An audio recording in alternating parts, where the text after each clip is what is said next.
Hello friends, welcome to ओजस्वी English classes. Friends, पहली video में हमने एडजेक्टिव के काइंड्स पढ़े थे कि कितनी तरह के एडजेक्टिव्स होते हैं इंग्लिश ग्रामर के अंदर। और आज हम बात करेंगे एडजेक्टिव के रोल्स के बारे में आज हम पढ़ेंगे। तो बिना किसी के देरी के हम क्लास स्टार्ट करते हैं, ठीक है। सबसे पहला रूल है हमारा, क्या है? Generally speaking, adjective is used when the quality of a noun or pronoun rather than the action of a verb is expressed. Adjective use कहाँ पर होता है?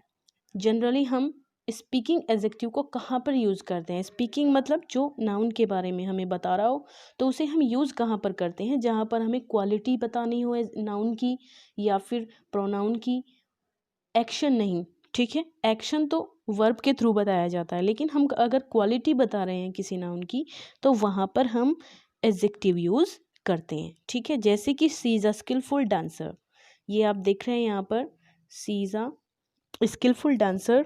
तो इसमें क्या है? इसमें जो ये स्किलफुल वर्ड है ये यहाँ पर एडजेक्टिव है। दूसरा एग्जाम्पल है सी डांसेस स्किलफुली, ठीक है। She dances skilfully.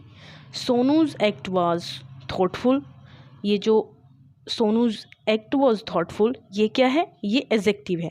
लेकिन सॉरी गाइज, ठीक है। लेकिन अगर हम कहें सोनू एक्टेड थॉटफुली, ठीक है, सोनू थॉटफुली एक्ट करता है, तो ये यहाँ पर एडवर्ब हो जाएगी, ना कि एडजेक्टिव। समझ रहे हैं ना आप मेरी बात को? जैसे सी इज़ अ स्किलफुल डांसर, यहाँ पहले एग्जाम्पल में आपने देखा है, तो स्किलफुल क्या है? स्किलफुल यहाँ पर एडजेक्टिव है, लेकिन जो स्किलफुली है वो एडवर्ब है, ठीक है। तो यहाँ पर वर्ब के थ्रू कुछ नहीं बताया जा रहा है, बल्कि यहाँ पर एडजेक्टिव बताया जा रहा है, और हमेशा पहले आता है जिसके बारे में बताया जा रहा हो, नाउन से पहले आता है, ठीक है। चलिए नेक्स्ट हम स्टार्ट करते हैं।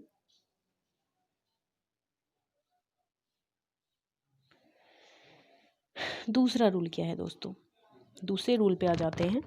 दूसरा रूल है there are some adjective which don't admit any comparative और सुपरलेटिव डिग्री।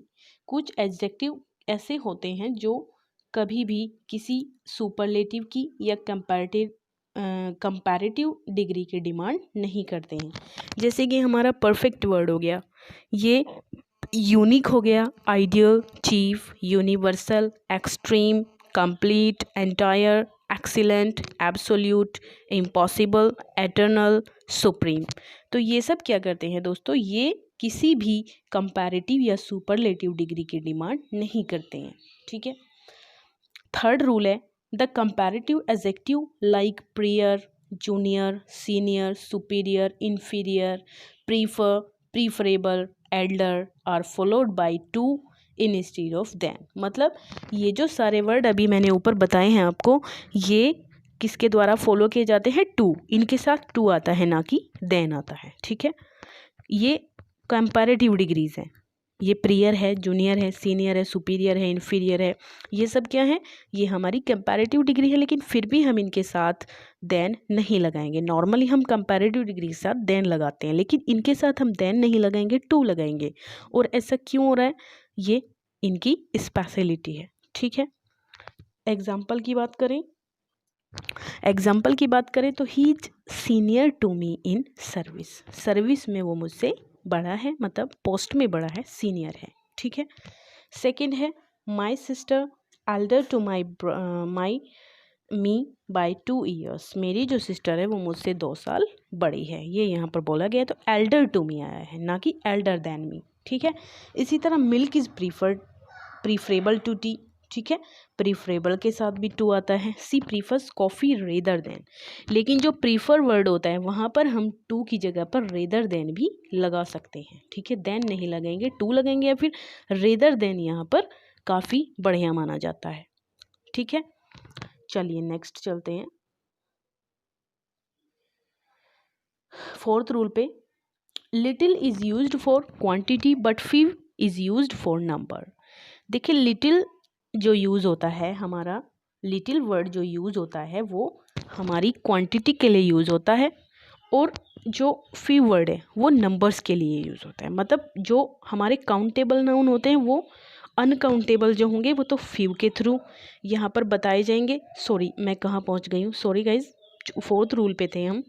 लिटिल जो वर्ड है हमारा, लिटिल मतलब थोड़ा, ठीक है, इसको हम कहाँ यूज़ करते हैं, इसको हम यूज़ करेंगे अनकाउंटेबल नाउन के साथ, जबकि जो फीव है वो हमारा काउंटेबल के साथ होगा, नंबर्स के लिए यूज होगा। एग्जाम्पल के थ्रू आप समझ जाएंगे। Little means hardly any. Little का मतलब क्या होता है कि हार्डली एनी मतलब मुश्किल से कोई। आ लिटिल का मतलब होता है नॉट मच मतलब थोड़ा सा, ज़्यादा नहीं, ठीक है।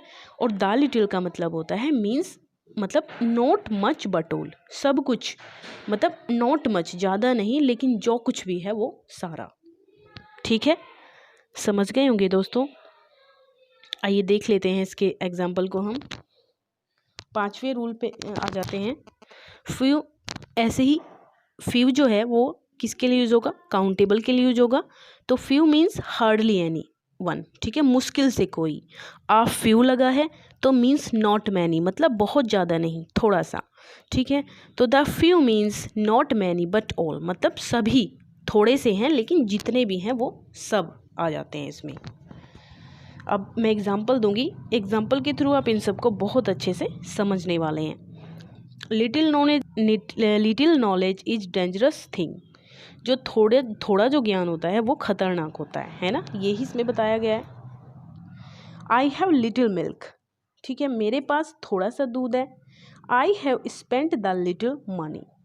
I have spent the little money, मैंने थोड़ा सा धन खर्च कर दिया है, ठीक है। ऐसे ही few people are in party, party में जो है वो थोड़े से ही लोग हैं।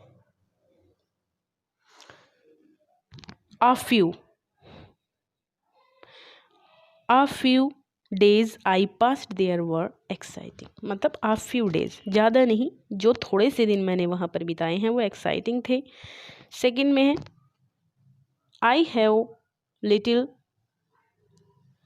I have given you the few toffees। I have given you मैंने तुम्हें थोड़ी सी टॉफ़ी दी है। द फ्यू का मतलब है थोड़ी सी दी है लेकिन जितनी भी हैं वो सारी दे दी हैं, मतलब मेरे पास थोड़ी सी ही थी और मैंने वो सारी दे दी हैं तुम्हें, ये यहाँ पर आफिव का मतलब है। 6 रूल है हमारा। 6 रूल की बात करें, if 2 adjectives qualify the same noun, यदि 2 एडजेक्टिव हैं और वो एक ही नाउन के द्वारा यहाँ पर फॉलो किए जा रहे हैं, ठीक है, एक ही नाउन की क्वालिटी यहाँ पर बता रहे हैं दोनों एडजेक्टिव, तो हम क्या करेंगे दोस्तों, हम are used in same degree, दोनों को हम सेम डिग्री में यूज़ करेंगे। जैसे she is most active and energetic social worker, मतलब वो शी इज़ मोस्ट, हमने केवल एक डिग्री का यूज़ किया है और उसी के साथ एक्टिव को भी लगाया है और एनर्जेटिक को भी लगाया है, समझ गए आप। तो इस तरीके से हम ये नहीं कि मोस्ट एक्टिव के सामने भी लगाएं और फिर एनर्जेटिक से पहले भी हम मोस्ट लगाएं, ऐसा नहीं है, बस हम एक मोस्ट लगाएंगे, वो दोनों के द्वारा फॉलो किया जाएगा, ठीक है दोस्तों।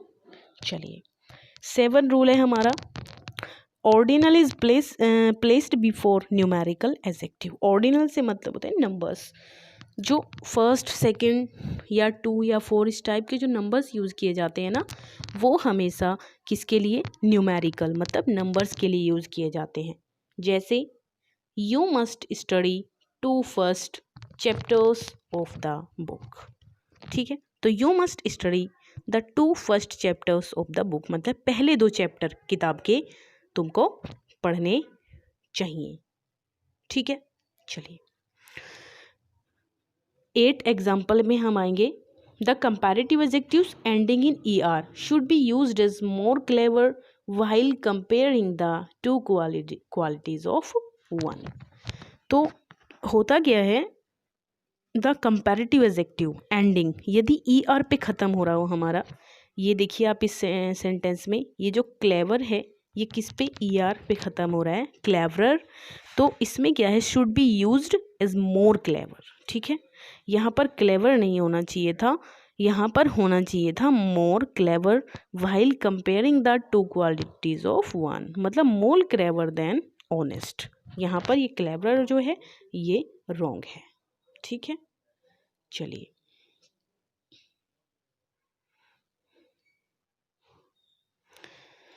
नाइन रूल है हमारा, the expression these and those should not be used with the singular nouns. जो दीज और दोज हैं वो कभी भी सिंगुलर नाउन्स के साथ यूज़ नहीं होंगे। ठीक है, काइंड, टाइप एंड सॉर्ट। अगर किसी चीज़ का काइंड बताया जा रहा हो या टाइप बताया जा रहा हो या फिर सॉर्ट बताया जा रहा हो, तो वहाँ पर क्या होता है, कभी भी दीज या दोज नहीं आएंगे, हमेशा दिस आएगा या फिर दैट आएगा। जैसे कि I will not do this kind of act. ठीक है, I will not do this kind of act, मैं इस प्रकार का काम नहीं करूँगा। दिस टाइप दूसरे में है, this type of articles are not followed. Articles आया हुआ है लेकिन फिर भी यहाँ पर दिस आया हुआ है। ठीक है, तो कहीं भी हमारा काइंड आ रहा हो, टाइप आ रहा हो या फिर सॉर्ट आ रहा हो, तो वहाँ पर हम हमेशा क्या यूज़ करते हैं, दीज, दिस और दैट यूज़ करेंगे, ना कि दीज और दोज। समझ गए होंगे आप इस रूल को अच्छे से। 10 रूल पे आ जाइए दोस्तों। 10 रूल क्या है हमारा, 10 रूल की हम बात करें तो use of all, both and whole. ठीक है, ऑल कहाँ पर यूज़ होता है, बोथ कहाँ पर यूज़ होता है और होल कहाँ पर यूज़ होता है।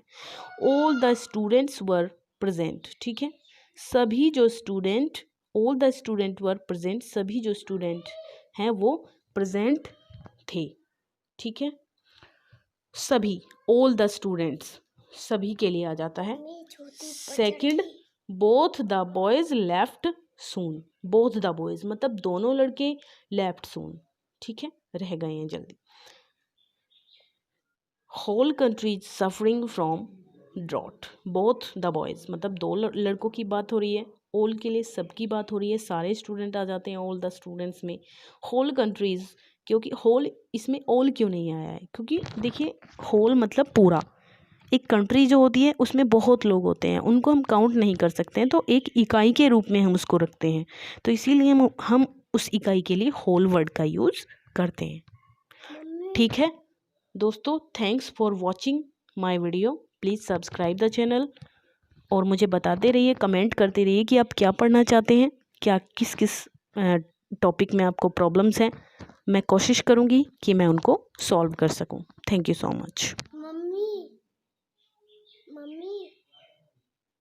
छोटी ऊपर चढ़ गई, जाके देख लो।